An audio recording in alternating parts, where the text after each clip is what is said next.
Mapalang araw mga idol. So for today's video, pag-usapan natin ang about sa earnings. Ang galing ni Glenn.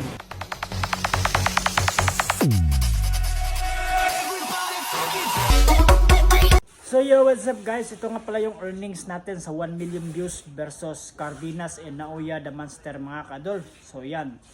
Nakita nyo kung gaano kabagal ang earnings ngayon sa Facebook. Kaya sa mga nagtatangka, gusto maging isang vlogger, content creator, mag-iisip na kayo kung maganda pa ba ang kitaan sa Facebook.